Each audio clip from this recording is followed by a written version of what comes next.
मास का पेपर नजदीक आ रहा है, मास का डर लग रहा है, टेंशन आ रहा है, पहले मास 1 करूं या मास 2 करूं, पहले ये चैप्टर करूं या वो चैप्टर करूं, पहले ये क्वेश्चंस करूं या वो क्वेश्चंस करूं, कंफ्यूजन हो रहा है। इसीलिए वही कंफ्यूजन दूर करने के लिए मैं आपके लिए हाजिर हूं एक स्पेशल वीडियो लेकर। Hello dear students, welcome back to my YouTube channel. तो आपका टेंशन दूर करने के लिए मैं हूं ना, बहुत ही इंपॉर्टेंट चीजें आपके लिए लेके आया हूं जो कि आपको आसानी से स्कोर करने में भी हेल्प मिलेगी और टेंशन से भी दूर रखेगी, जो कि वेटेज बहुत ही ज्यादा इंपॉर्टेंट टॉपिक है। ये बहुत सारे लोग अभी इंटीग्रेशन डेरिवेटिव देख के चक्कर आ जाता है उनको, लेकिन डोंट वरी गाइस, अपने लिए मैथ्स 2 है ना, मैथ्स 2 वरदान आपके लिए साबित होने वाला है, बहुत ही आसानी से मार्क्स देने वाला है चैप्टर। तो इसीलिए इस वीडियो को जरा भी स्किप मत करो, पूरा देख लो। तो वीडियो के स्टार्ट में बोल रहा हूँ कि वीडियो को पूरा देखो, क्योंकि आपके काम की चीज है। देखो गाइस, कैसे होता है, एफर्ट्स अगर आप राइट टाइम एंड राइट जगह पे लेंगे ना, तो उसका रिवॉर्ड्स भी आपको अच्छा ही मिलेगा। तो चलिए अपने वीडियो को स्टार्ट करते हैं। तो यहाँ देखिए, आपके पास लगभग मैथमेटिक्स के 8 चैप्टर है। मैं पहला पार्ट 2 कवर करने वाला। ऐसा क्यों पता है? क्योंकि पार्ट 2 में ना आप इजीली प्रेडिक्ट कर सकते हो कि कौन से क्वेश्चन, और कम से कम टाइम में आपको ज्यादा मार्क्स मिलने की प्रोबेबिलिटी है, जो कि मैथ्स 2 में, आई मीन पार्ट 2 में। तो चलिए, मैंने यहाँ पे क्या किया, देखिए पहले 3 चैप्टर को अलग डिवाइड किया और लास्ट वाले 5 चैप्टर को मैंने अलग डिवाइड किया। ऐसा क्यों किया देखना आपको। यस, तो देखिए इन पांचों मार्क्स की अगर मैं टोटल करता हूँ ना, तो 40 मिल जाएगी। देखिए राइट ना, कितने मिल जाएगी? 40। तो मैं शुरुआत करता हूँ टाइम सीरीज। बाकी 3 वाले चैप्टर हम देखेंगे बाद में। ओके, पहले मेन चैप्टर को मतलब टाइम सीरीज देखते हैं। तो टाइम सीरीज का वेटेज है 3 मार्क्स। अभी फटाफट में समझा देता हूँ इसमें क्या क्या है। टाइम सीरीज में तो 3 चीजें, क्या क्या है? 3 चीजें टाइम सीरीज में, 3 चीजें। पहला जो है वो मूविंग एवरेजेस वाला शॉर्ट में लिख रहा हूँ। दूसरा जो है वो लीस्ट स्क्वायर मेथड है, दूसरा जो है लीस्ट स्क्वायर मेथड, एंड तीसरा जो पार्ट है वो है आपका ग्राफिकल मेथड। ओके, तीसरा जो पार्ट है वो आपका ग्राफिकल मेथड होने वाला है। गाइस, मूविंग एवरेज कंफर्म आएगा ही आएगा, 3 मार्क्स के लिए आएगा। डायरेक्ट कितने मार्क्स के लिए? 3 मार्क्स के लिए आएगा ही आएगा। कितने मार्क्स का चैप्टर है? 7। तो 7 में क्या क्या पॉसिबिलिटीज है देखो। 7 में 3+3+1 एंड 3+4, इससे अलावा कोई पॉसिबिलिटी नहीं हो सकती, क्योंकि 2 मार्क्स का क्वेश्चन आपके पेपर में होता ही नहीं है। तो देखो 3 मार्क्स के लिए क्या क्या हो सकता है। 3 मार्क्स के लिए डायरेक्ट आएगा तो मूविंग एवरेज, 3 मार्क्स के लिए लीस्ट स्क्वायर मेथड, एक एमसीक्यू आ सकता है, या फिर अगर दूसरी केस क्या बनेगी, 3 मार्क्स के लिए मूविंग एवरेज। सोच रहे हो मैंने क्या बोला? मूविंग एवरेज आएगा ही आएगा।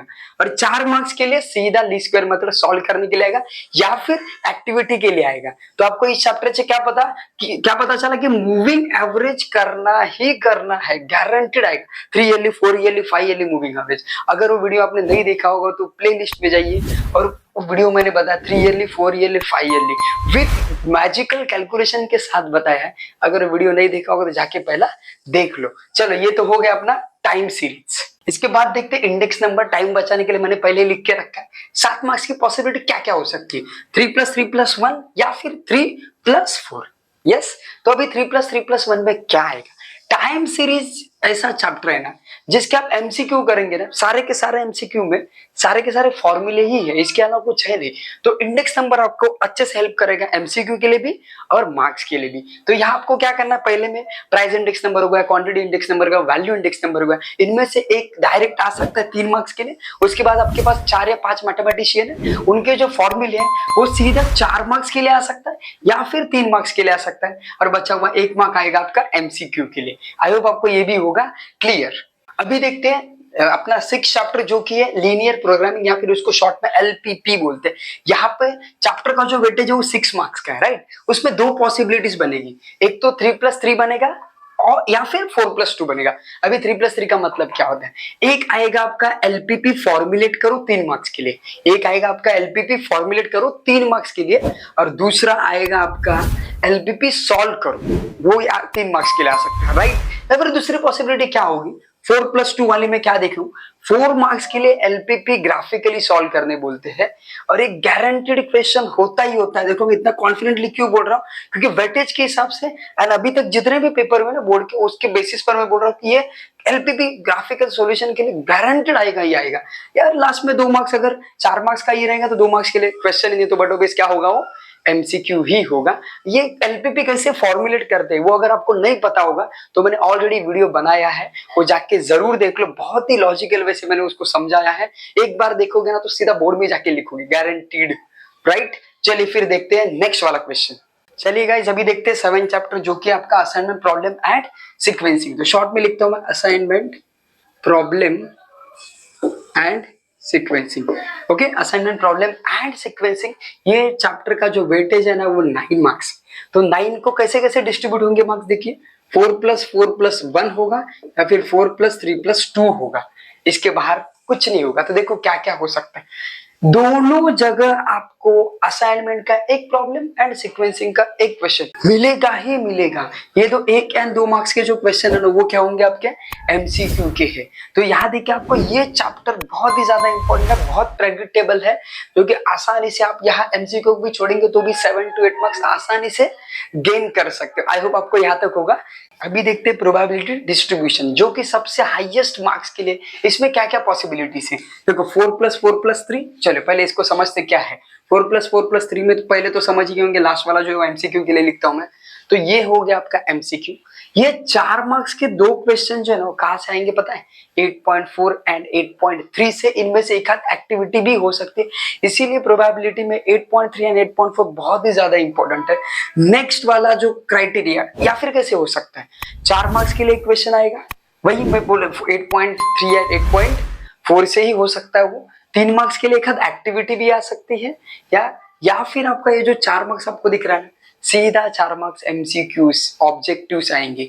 ओके, या फिर लास्ट पॉसिबिलिटी क्या क्या हो जाएगी, 8.1 से एक क्वेश्चन हो सकता है, 8.3 से एक क्वेश्चन हो सकता है, 8.4 से एक क्वेश्चन हो सकता है, और बचे हुए 2 मार्क्स आपको एमसीक्यू के लिए आ जाएंगे। ये होता है आपका प्रोबेबिलिटी डिस्ट्रीब्यूशन का, ऐसे क्लासिफाई होगा आपका मार्क्स का डिस्ट्रीब्यूशन। आई होप आपको यहाँ तक क्लियर होगा। तो इससे क्या पता चला आपको, देखो ये जो चैप्टर है, मैं ऐसा क्यों बोल रहा हूँ, देखिए ये चैप्टर यहाँ से यहाँ क्यों ज्यादा इंपॉर्टेंट है। पहले बात तो टाइम सीरीज, सिर्फ 3 ही चीजें उसमें भी मूविंग एवरेज गारंटीड आएगा, चलो वो कंफर्म हो गया। इंडेक्स नंबर आप एमसीक्यू के लिए फॉर्मूले कर ही लोगे, तो फॉर्मूले करते करते आपके ऑटोमेटिकली सम भी कवर हो जाएंगे, तो ये भी आसानी से आपको 5 to 6 मार्क्स दे ही देगा। लीनियर प्रोग्रामिंग सिर्फ 2 चीजें, एक एलपीपी फॉर्मुलेट करो या फिर सॉल्व करो, 2 ही टाइप, उससे ज्यादा कुछ है ही नहीं। तो ये चैप्टर भी आपको आसानी से मार्क्स दे सकता है। असाइनमेंट प्रॉब्लम एंड सीक्वेंसिंग, तो असाइनमेंट के ऊपर गारंटेड एक क्वेश्चन आता है और सीक्वेंसिंग के ऊपर भी गारंटेड एक क्वेश्चन होता है। अगर आपको पता है कि ये गारंटेड क्वेश्चन होते ही होते हैं ऐसे टाइप के, तो कभी भी इनको ऑप्शन में मत लेना, इजीली स्कोर कर सकते हो। और प्रोबेबिलिटी डिस्ट्रीब्यूशन में थोड़ा सा मेहनत करना पड़ेगा आपको, लेकिन आपका मेहनत बचाने के लिए मैंने ऑलरेडी उसके इंपॉर्टेंट चैप्टर्स, इंपॉर्टेंट क्वेश्चंस मैंने ऑलरेडी कवर कर लिए। अगर वो नहीं देखा होगा तो जाके वीडियोस को देख लो। चलिए अभी बात करते पहले 3 चैप्टर्स की, जो कि मैंने बोला था ये बहुत कम से कम, जितना टाइम आपका इन दोनों चैप्टर्स में करने के लिए जाएगा ना, उससे कम टाइम में तो ये 40 मार्क्स का पेपर ही कवर हो जाएगा आपका। इसीलिए मैं इन दोनों पे ज्यादा फोकस ही नहीं करता। वैसे भी आप नोटिस करेंगे तो ये देखो वेटेज देखो कितना है, 6 and 4, कितना कम वेटेज है। 6 मार्क्स मतलब क्या, कितने सारे क्वेश्चन है उसमें, 2 एक्सरसाइज है, मिनिमम 25 to 30 क्वेश्चन है।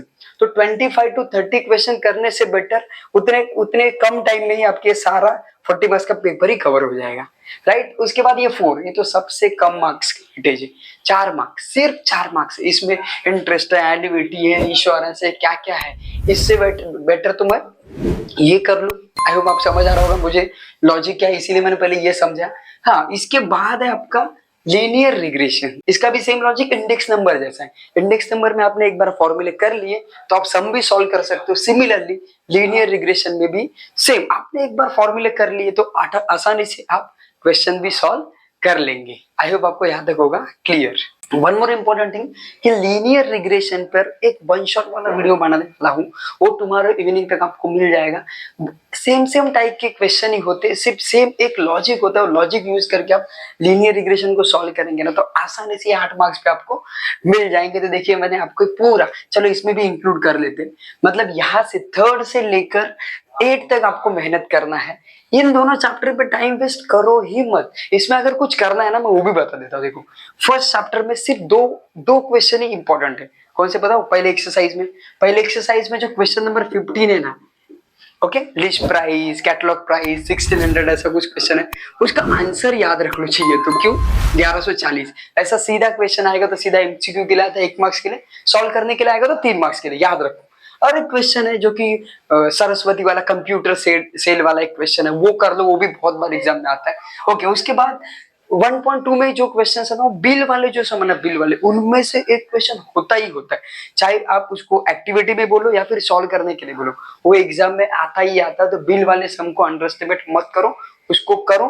फिर भी मैंने क्या बोला कि ये चैप्टर पे ज्यादा फोकस करो, ये सब करोगे तो बिल वाला सम आ भी जाएगा, तो आप उसको ऑप्शन में ले सकते हो। लेकिन अगर आपको मेहनत करना ही है तो बिल वाले सम पे मेहनत करो। उसके बाद इंश्योरेंस एंड एन्युटी, एन्युटी के फॉर्मूले अगर आपने किए होंगे तो ठीक है, किसी ने चैप्टर नहीं किया होगा ना तो हाथ भी मत लगाओ, छोड़ दो, एमसीक्यू वाले एक बार देख लो, क्योंकि एमसीक्यू के लिए ऑप्शन नहीं होता है। लेकिन इनमें से सिर्फ 2 क्वेश्चन एंड बिल वाले सम, बस, इसके अलावा कुछ करने की जरूरत नहीं है। आई होप आपको चैप्टर्स का मार्क्स डिस्ट्रीब्यूशन अच्छे से समझ आ गया होगा। अभी टुमारो इवनिंग तक सिर्फ 2 इंपॉर्टेंट वीडियो में अपलोड करने वाला हूँ, जो कि होने वाला है लीनियर रिग्रेशन के ऊपर, जो आसानी से आपको 8 मार्क्स दे ही देगा। एंड लीनियर प्रोग्रामिंग में मैंने क्या पढ़ा था, 2 टाइप है, एक एलपीपी फॉर्मुलेट करो जो कि आता है 3 मार्क्स के लिए, उसका वीडियो अपलोड कर दिया, देख लेना। अभी फॉर्मुलेट एलपीपी ऑलरेडी देते हैं और उसका ग्राफिकल सॉल्यूशन पूछते हैं, तो वो बहुत ज्यादा इंपॉर्टेंट क्वेश्चन है, गारंटीड आता ही आता है एग्जाम में। उसका वीडियो टुमारो इवनिंग तक आपको मिल जाएगा। तो ये 2 वीडियो अपकमिंग जरूर देख लेना आप। इसके अलावा बाकी चैप्टर्स, बैच 1 के भी इंपॉर्टेंट चैप्टर्स की लिस्ट मैंने अपलोड कर दी, वो भी आप देख लेना। आई होप आपको ये वीडियो अच्छे से समझ आ गया होगा।